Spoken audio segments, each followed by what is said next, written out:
Hello, this is Ranger Jonah. I'm the DeKalb County Park Naturalist, usually stationed at Mason Mill Park. However, in this time of COVID-19, I am sheltering in place, as I'm sure many of you are, and today I'm in my front yard.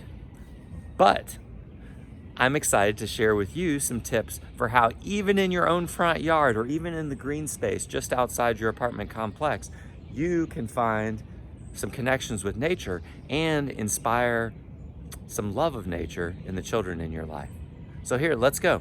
I'm here in my own yard, very non-manicured front yard, and the first thing that we can do is we can start looking for colors. This is something you can do very easily with preschool and early grade school kids, is start saying, obviously you're gonna see green. This is springtime, you're gonna see a lot of green, but what are the other colors that you see? And let's take a look and see what we see here in my yard.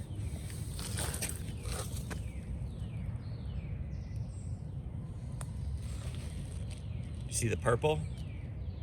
Now, you don't need to know what that plant is called, but you can notice the purple color and ask the kids to name it. One of the things they can do is they can look at the leaves. Do you see how the leaves have both green, and a darker green and a lighter green on them? The flowers are that nice kind of light color of purple. And then you can get them to count the number of petals. 1, 2, 3, 4, 5. And so maybe, what are your kids gonna decide to name it?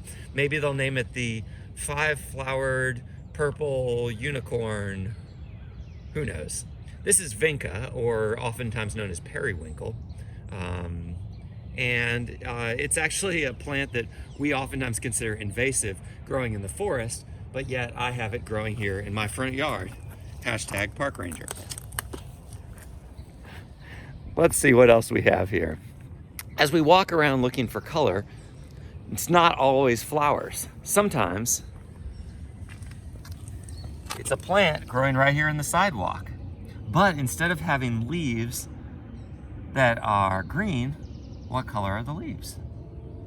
Well, again, we have purple, but it's a much darker purple this time. Now, again, you do not have to know what this flower is called. It happens to be lyre-leaf sage. But you can notice with the children the shape of the leaves. Let's look at those a little bit more closely. Do you see how they have these lobes? And you can notice also that going down the middle of the leaf, you have a lighter shade of purple and a darker shade of purple. You don't have to get very far to actually have a nature walk with your children. You can just start getting down on your knees on the sidewalk or in the soil and start thinking about what are the things that we can look at and marvel at. Let's go just a little bit further and see what we see here. We have some flowers that are in bloom here.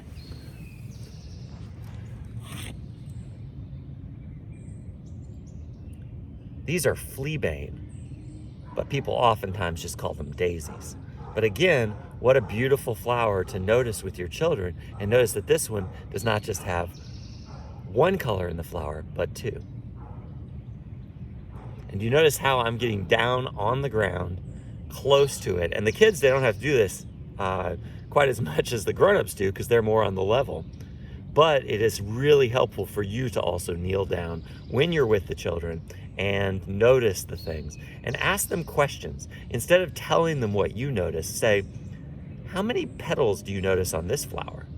Oh man, can you imagine your kid trying to count all the petals on this flower? There's probably 50 or 60 of them. Or you might say, what do you notice about the color of the center of this flower? Or how many flowers are on one stalk? So there's all these different things you can notice in which you don't have to actually know anything about nature. You just have to notice them yourself and then ask good questions to get the kids to think a little bit more deeply about them.